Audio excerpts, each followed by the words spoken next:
Welcome back to the Stages Podcast, Stage 4. And then what seems, this is what's so crazy about these stages. I mean, you can literally fall asleep for 3 or 4 hours. And then all of a sudden, controversy. All hell breaks loose. It's truly what happened. Yep. We were all sitting there going, okay, I mean, we have a lot of things to talk about, insider stuff that happens at the tour, behind the scenes. And in the last seconds, it all goes out the window, and now we've got big headlines. It's a big story. And controversy is a great word, because I don't think anybody will agree on this.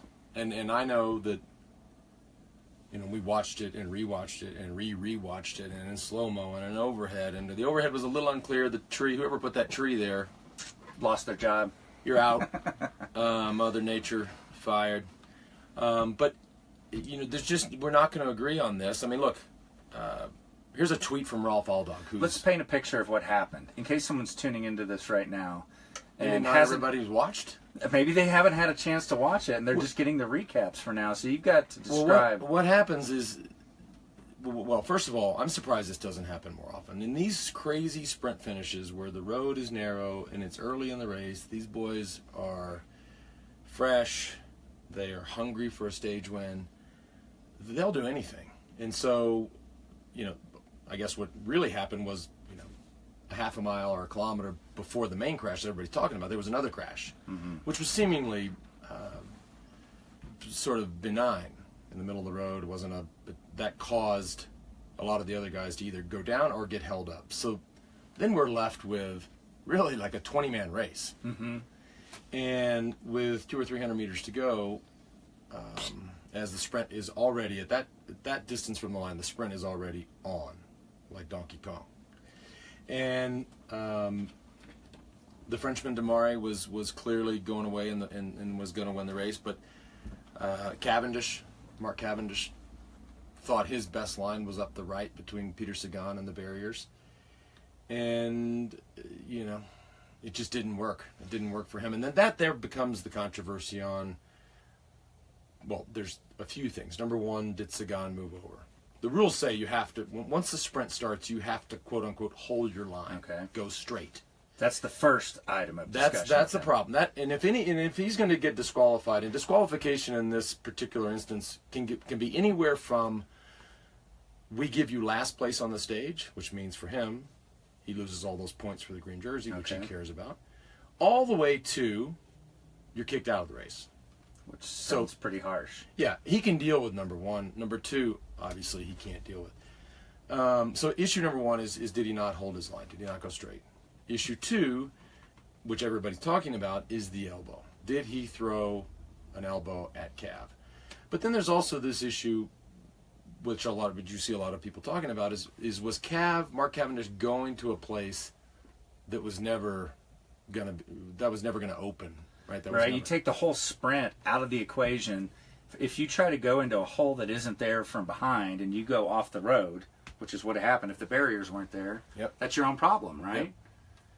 It's weird because I don't think Sagan was just, in my opinion, it looks like he's just defending his space. Right. When you're in a sprint and people are coming up behind you, don't you naturally kind of put your elbows out to kind of hold your space? I want to get, before we get to what I think of the crash, I'll give you two widely different views of people that know, right? These are not, at Bike Rider on Twitter talking. I mean, this is, so Magnus Backstedt, a guy that I raced with forever, won some classics. He would be able to watch this and have a pretty well-informed and educated and experienced decision. He says, here's my view. And this is again from Magnus Backstedt. Number one, Sagan closed the gap hard. That wasn't right. Number two, Cav went for the gap that wasn't there. That wasn't right. 1 + 2 = racing incident. So that's, obviously he's taking the position that shit happens. But then you get up here, and then you get to Rolf Aldag, who is Mark Cavendish's director. And he tweets, time to step it up, UCI. The UCI is the governing body of the sport. So he's talking to the commissars. You have a 3-person or whatever person panel that is going to decide whether or not Sagan is eliminated from the race or relegated. All dog, time to step it up, UCI. This was not a race accident. This was violence. Hard to DQ a world champion from the tour, but needs to be done. So that's obviously he has his own personal stake in all of this, but that's a very different opinion. And so, and I've watched this, we've all watched this, and I've been communicating with George Hincapie, try to get his view on what in the mind of a sprinter or a finisher like that, how he views it. He thought it was dirty. The elbow, let's get to, if he moved off the line and the rule says you can't move off the line, then you get relegated.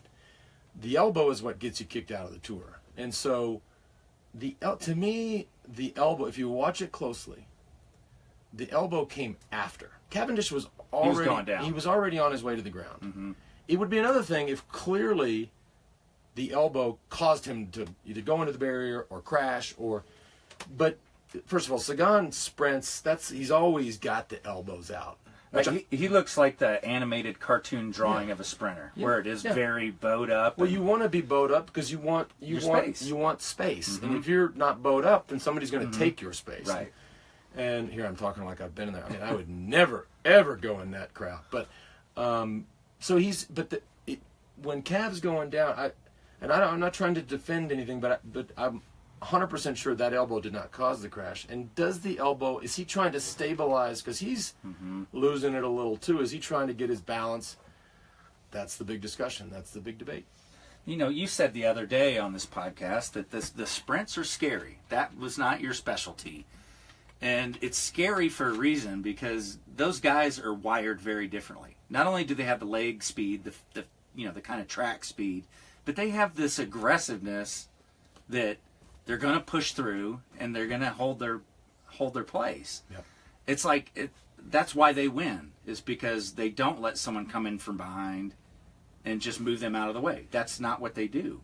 Well, does that make sense? Well, it does, and that's when I told you the other day, like, these guys surely must get scared. And then later in the day, which I'm glad he's listening to this podcast, but I get a text from Lawson Craddock. I put it up on my Instagram. He says, sprinters don't get scared. That's next level. Like, how do you not? Whatever. If they don't get scared, then they're out of their mind. I think they are a bit out of their mind. They are. They're like the guys that jump out of airplanes and do all that sort of X game type stuff. They're just wired differently. Here's the other thing too, and I mentioned this a minute ago. You know, there was already a crash a kilometer before this, so we basically had a 20-man race. If that field is intact and that crash happens, it's not 2 guys on the ground or 3 guys on the 50 ground. 50 guys. There is a lot of guys on the ground. No telling how many GC guys. No telling how many, other. I mean, there's carnage everywhere with that narrow road. So the riders in a situation like this, and we'll get to audio clips of both Sagan and Cavendish. When the riders saw there's a couple technical bends there before that sprint. They know it's a narrow sprint. Everybody knows it's going to be a narrow sprint. Do they have a problem before that stage even happens? Like, oh, that sprint's too narrow. This is going to be a mess.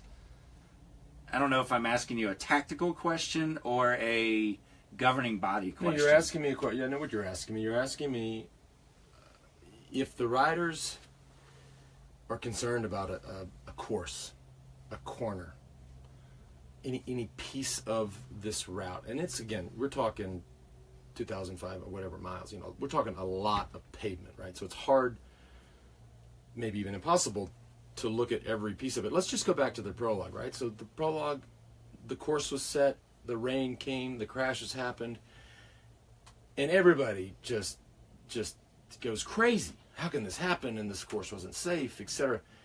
I've said it for years, and I'm going to say it again right here, right now. Until the riders get their shit together and get unified and unionized and get a seat at the table, don't talk about it after. Be at the table that when they're saying, okay, we're going to go left here and right there, and this is the course, and this is how narrow have a seat at the table and say, no, we are not going to do that, actually. We're going to do something very different, because we're the actors in the play, and the actors are the ones that matter the most. Not Christian Prudhomme and Brian Cookson back there sipping champagne. They do not matter. Do you have any recollections of a protested course where they just... the most common protest is weather. It's too hot. It's too cold. Very rarely that it's too hot, but it's too cold. It's snowing. It's which they should protest that. See, look at me now being such a media guy. I'm trying to blame the course now. When we started out with who was at fault here, Cavendish or Sagan, now I'm going after the course. Maybe we just need to leave it up to racing. Let's not kid ourselves. You could have a perfectly safe course that all the stakeholders have sat down and approved, the governing body, the organizer, the riders, the teams, the sponsors. Say, okay, check. Perfectly safe course, and you still have what happened. You could have what happened today, right? That's not that you can't control those things. But my point, and I'm going to say two things. One, I say this all the time. The actors in this play, the best cyclists in the world needed union, and I'm not talking like an email address, like I'm going to email the union, like a real union. And so we're addressing safety, we're addressing work conditions, we're addressing pension, we're addressing revenue share. The most important thing is revenue share. Oh, we might have to dig into that. That's a whole other episode. But I also want to bring this back to me, and this is a full confession, unlike any other confession. But I probably, if I think back to early 2000s, I probably had the ability and the power and the stroke to galvanize that effort. Other teams, and I wouldn't think about that.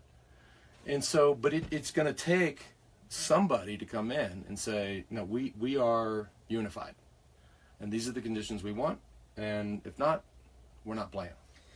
Let me put this perspective. I'm thinking about the average person listening to this. They probably do some 50-mile rides in their community, maybe, their country, their state, wherever they live.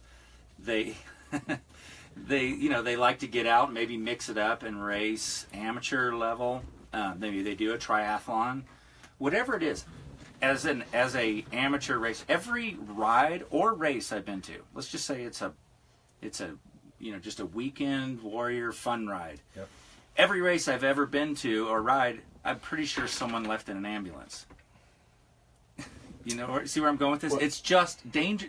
Being on two wheels is just dangerous when you get speed and regard the course, whatever it is. Even at the most simple level, for us weekend warriors, accidents happen. It does, and that's the nature of this game. I mean, until we put training wheels on everybody, people are going to fall over. We're not advocating for training wheels, but that's an inherent part of this. That's just part of the deal.